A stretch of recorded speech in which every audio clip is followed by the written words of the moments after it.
What's up, geniuses? It's Nick here. I'm about to wrap up my day, and as you can see, it's already kind of late. Um, it's not because work ran late or anything. I just wanted to work a bit more on some fun things. So after dinner, I sat down again for a while, and so I thought I'd wrap this up with doing a video for you guys and hopefully inspiring you a bit. And the thing I want to talk about today is one of the first bad habits that I broke, that I made a conscious choice to break, what that was, and why the time leading up there where I did nothing was necessary, and how you can figure out if you're in that same time, and why that'll help you to finally sort of stop complaining. So that's what I'm hoping to get across here. And the story is this: I was sitting in my room. It was a tiny 70 square foot room in a 6-room house on a college campus. I was studying in the United States for 2 semesters. I was sitting in my room and I was reading on my laptop. I was reading a blog post by Leo Babauta on Zenhabits about sticking to a habit. And as I was reading, I sort of had this scene flashing before my eyes from when I was 12 years old. My mom taking me to the doctor and asking the doctor, "Doctor, my son has recently started biting his nails and it's gotten really bad, and I was wondering what we can do about it." And I distinctly remember the doctor saying, "You know what? Don't worry, that's normal. They do that in that age, and I'm sure he'll drop it by the time he's 18. Yeah, right. So drop it my ass, right? I didn't drop it. Of course I didn't drop it. If you don't do anything, you just keep doing whatever you're doing. And so that was horrible advice, horrible medical advice. And in that moment, I saw that scene because I was reading that post, and the post said a few very basic things about habits. Sort of, you shouldn't miss 2 days in a row, you need to get some accountability, that sort of stuff. But as I was reading that, it sort of really hit me that I was here 10 years later and I was still nail biting. And I looked at my nails and I said, shit, this has to stop. And so I made it my mission the next day to quit, to stop biting my nails. And I was really sitting there and like hands shaking, and I looked at them and I had to like catch myself every couple minutes. So it was really bad the first day, and the second day was really hard too. But I eventually made it through, and after a week or so I could look at my nails and they were like grown for the first time in 10 years, and I had to actually clip them, and I felt like a Nobel Prize laureate for just like clipping my nails. It was awesome. But the point is that before that, all the time before that, I think 8 months before that, I had already started reading blogs, James Altucher's blog, Zenhabits, and a whole bunch of others, all about good habits, motivation, inspirational stuff, lifestyle, how to improve your life, all these self-improvement things, right? But until that point, I hadn't really done anything with it. So I hadn't put into action very much of it. And I think that's necessary. I think you need that time. I think that's what I was talking about yesterday, about the whole take a shot in the dark and just sort of close your eyes and walk through the tunnel.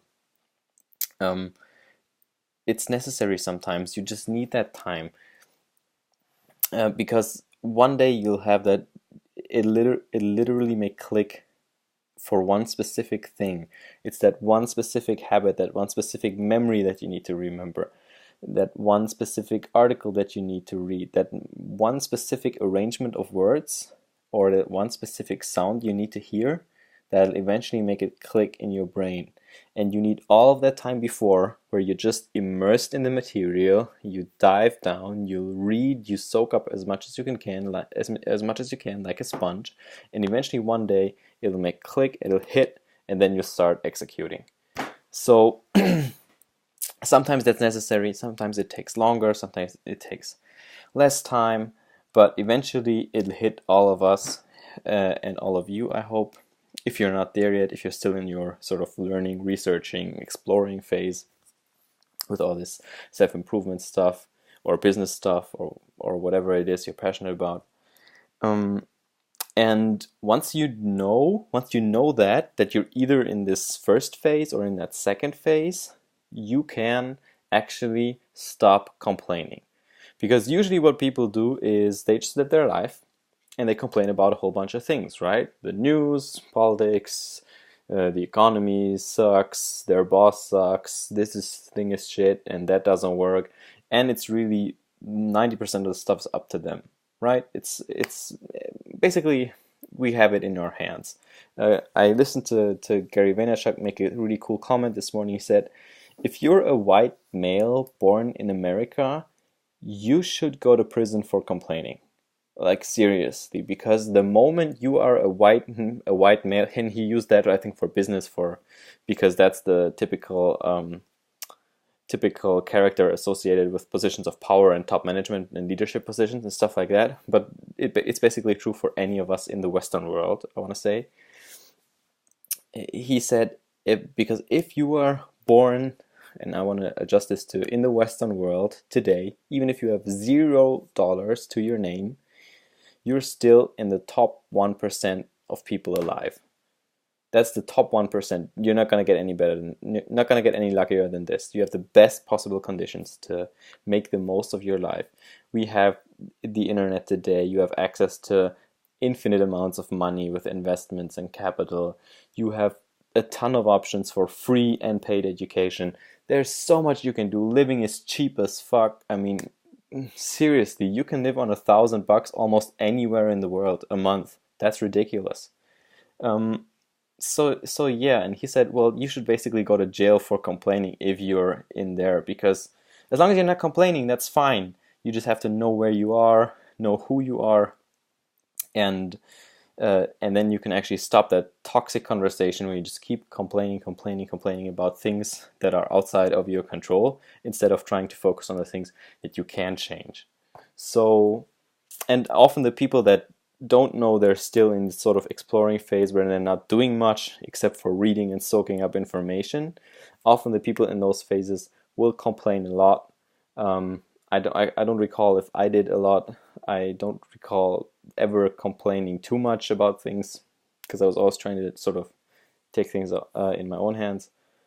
But still, that's a sort of combination I always find, sort of just reading and not doing much because they need that, that's fine, but then complaining about it and complaining about the situation, and that's really not the way to go. So yeah, I hope this has been helpful. I hope this has sort of help you, maybe it made click in your mind to help you see, oh, actually I am in that phase. I'm just reading a lot right now and I'm not doing too much, and that's okay because I'm still at that point. And I hope this helps you to sort of realize how lucky you are, how lucky we all are, and how grateful we should be for that, and inspires you to keep doing what you're doing and complain a little less. If you like these kinds of videos, if they make you think, subscribe for more and give them a big fat thumbs up. If you want, comment below and let me know what you think of this whole series, these ideas. I'm always keen for exchanging knowledge. So let me know, enjoy, and have a good night. Cheers.